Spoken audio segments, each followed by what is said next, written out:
Puji Tuhan, Bapak, Ibu, Saudara yang kekasih dalam Tuhan Yesus Kristus, selamat bertemu kembali dan selamat kita mendengarkan firman Tuhan. Namun sebelumnya, mari kita masuk di dalam doa. Bapa Surgawi, Bapa di dalam nama Yesus, Tuhan dan Juru Selamat kami, mengucap syukur kepadamu Tuhan, karena kebaikan Tuhan, kami masih ada sebagaimana kami ada. Terima kasih Tuhan untuk pemeliharaanmu Tuhan. Kami percaya kasih setia Tuhan tetap menjadi bagian dalam kehidupan kami hari lepas hari. Bapa yang baik, saat ini kami akan mempersiapkan kehidupan kami untuk diisi oleh kebenaran firman-Mu. Tetapi sebelumnya mari Tuhan kuduskan kami, layakkan kami, ampuni segala dosa kesalahan kami, sehingga firman yang sebentar kami dengar Tuhan menjadi berkat kekuatan dalam kehidupan kami. Terpujilah Engkau saat ini sampai selama-lamanya. Berkati hamba-Mu, urapi hamba-Mu, bahkan semua yang mendengar, sehingga kami sama-sama boleh menikmati sukacita surgawi lewat kebenaran firman-Mu. Terima kasih Tuhan Yesus, kami akan masuk dalam pemberitaan firman-Mu di dalam nama Tuhan Yesus Kristus. Haleluya. Amin. Bapak, Ibu, Saudara yang kekasih di dalam Tuhan Yesus Kristus, pagi hari ini kembali kita diperkenankan oleh Tuhan agar kita menaruh hati pikiran kita di dalam kita fokus mendengarkan firman Tuhan. Dan firman Tuhan pagi hari ini terambil di dalam Daniel pasal 4. Daniel pasal 4 ayat 30 sampai dengan 37. Namun kita akan baca hanya pada ayat 30.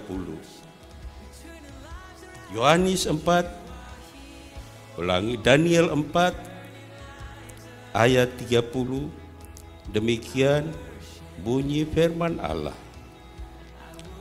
Berkatalah raja, bukankah itu Babel yang besar itu, yang dengan kekuatan kuasaku dan untuk kemuliaan kebesaranku telah kubangun menjadi kota kerajaan? Bapak, Ibu, Saudara yang kekasih di dalam Tuhan Yesus Kristus, melihat atau menikmati, menyimak firman Tuhan yang sudah kita baca ini berbicara tentang kesombongan, ya. Namun judul firman Tuhan pagi hari ini yaitu celah kesombongan.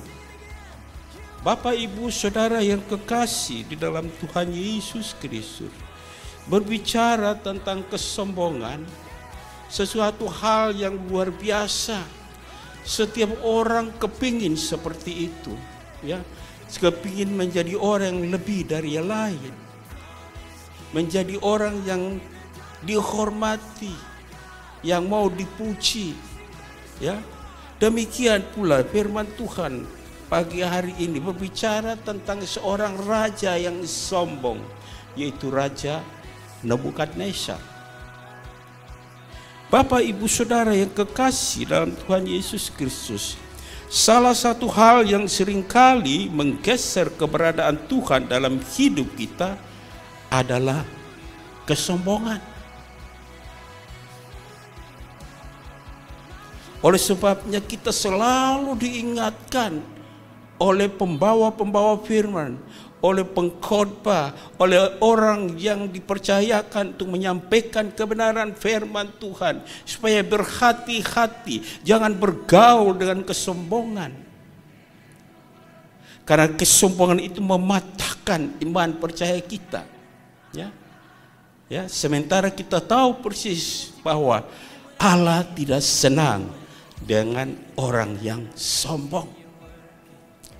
Bapak, Ibu, Saudara yang kekasih di dalam Tuhan Yesus Kristus, itu sebabnya Tuhan sangat menentang kecongkakan. Firman Tuhan berkata bahwa setiap orang yang tinggi hati adalah kekejian bagi Tuhan, dan ia tidak akan luput dari hukuman, sebagaimana yang dituliskan di dalam Amsal 16 ayat 5, ya. Kita bisa belajar dari kasih seorang raja, ya, yang hebat pada masanya, namun dibuat Tuhan jatuh sampai titik terendah kehidupannya karena kesombongan. Bapak, Ibu, Saudara yang kekasih dalam Tuhan Yesus Kristus, dia tidak lain adalah Raja Nebukadnezar. Sulit membayangkan seorang raja yang berkuasa menderita sakit jiwa dan hidup layaknya seekor binatang. Ia dihalau dari antara manusia, makan rumput seperti lembu, tubuhnya basah oleh embun dari langit, sampai rambutnya menjadi panjang seperti bulu burung Raja Wali, dan kukunya seperti kuku burung. Bapak, Ibu, Saudara yang kekasih di dalam Tuhan Yesus Kristus, padahal sebelumnya Tuhan telah memperingatkan Raja Nebukadnezar melalui Daniel, ya. Bapak, Ibu, Saudara yang kekasih di dalam Tuhan Yesus Kristus, di mana Daniel, ya, sempat memohon agar Nebukadnezar mengubah cara hidupnya, ya, dimana dikatakan di dalam, kita bisa baca di dalam ayat 27 dari Daniel 4 ini. Di sana dikatakan, jadi ya Raja, biarlah nasihatku berkenan pada hati Tuanku. Lepaskanlah diri Tuanku daripada dosa dengan melakukan keadilan, dan daripada kesalahan dengan menunjukkan belas kasihan terhadap orang yang tertindas. Dengan demikian kebahagiaan Tuanku akan dilanjutkan. Bapak, Ibu, Saudara yang kekasih di dalam Tuhan Yesus Kristus,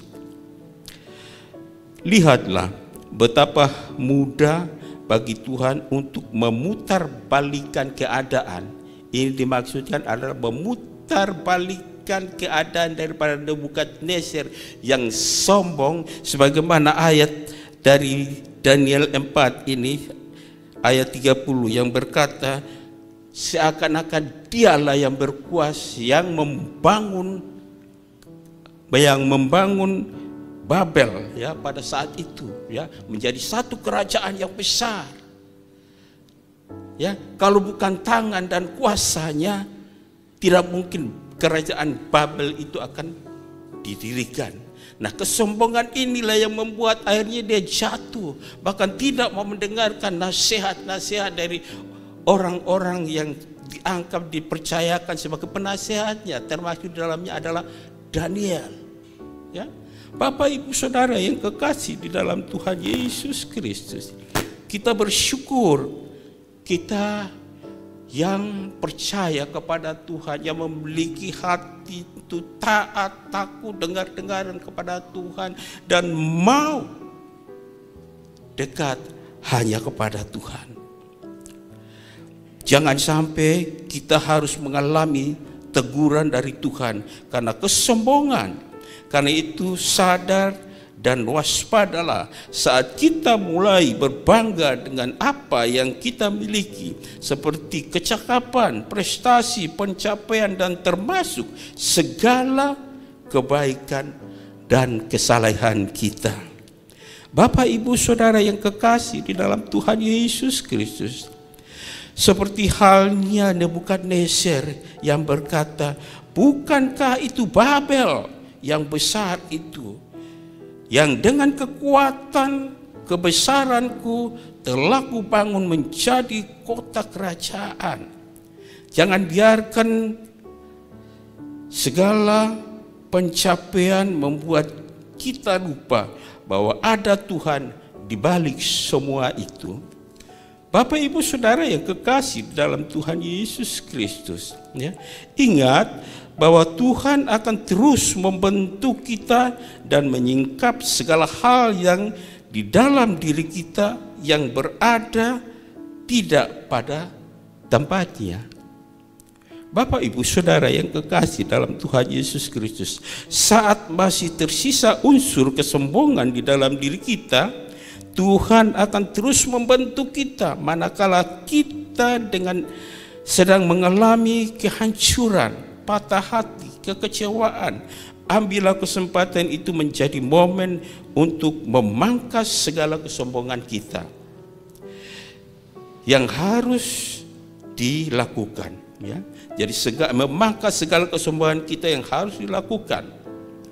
Waspadalah saat kita mulai berbangga dengan apa yang kita miliki, seperti kecakapan, prestasi, termasuk segala kebaikan dan kesalehan kita. Jangan biarkan semua itu membuat kita lupa bahwa ada Tuhan di balik semuanya. Kutukan terbesar dalam kehidupan rohani adalah kesombongan. Oleh sebabnya berhati-hatilah, jangan pelihara kesombongan dalam kehidupan kita. Kita jauhkan dari diri kita. Kita upayakan supaya Tuhan menjadi pagar benteng keselamatan bagi kita, supaya dijauhkan dari rasa sombong, dijauhkan dari rasa tinggi hati, dijauhkan dari hal-hal yang justru, ya, membuat Tuhan tidak senang dengan kita. Bapak Ibu Saudara yang kekasih dalam Tuhan Yesus Kristus, tidak ada yang bisa kita andalkan dalam kehidupan kita. Oleh sebab itu, tetap hidup rendah hati, jangan sombong. Sombong adalah racun bagi kehidupan orang yang percaya kepada Tuhan. Seperti dikatakan tadi, kutukan terbesar dalam kehidupan rohani adalah kesombongan. Mari kita miliki dan kita melakukan hal-hal yang membuat Tuhan senang, yaitu selalu rendah hati, dengar-dengaran, taat, dan melakukan firman Tuhan. Sehingga benar-benar hidup kita akan dijauhkan dari rasa sombong, dijauhkan dari hal-hal yang tidak berkenan di hadapan Tuhan. Dan Tuhan pasti tetap memelihara kita dalam segala situasi. Amin. Mari kita masuk di dalam doa. Segala puji syukur kami naikkan kepadamu Tuhan, sebab Engkau sudah memberikan waktu dan kesempatan bagi kami untuk kami mendengarkan firman-Mu. Firman-Mu sudah ditaburkan Tuhan bagi setiap yang mendengar. Tuhan sentiasa memberikan hikmat supaya mengerti apa yang sudah didengar dan akan dilakukan dalam kehidupannya sehari-hari dengan kemampuan kekuatan daripada-Mu. Terima kasih banyak Tuhan, tanamkan firman dalam setiap kehidupan kami, menjadi rema, menjadi berkat. Terpujilah Engkau saat ini dan selama-lamanya. Hari ini kami mau melangkah bersama Engkau Tuhan. Bimbing kami, pegang tangan kami, tuntun kami Tuhan, agar kami tetap berjalan sesuai dengan tuntunan-Mu. Di dalam nama Tuhan Yesus Kristus kami sudah berdoa, bersyukur kepada Bapa di surga. Haleluya. Amin. Tuhan memberkati kita semua. Selamat beraktivitas. Salam Narwastu. Amin.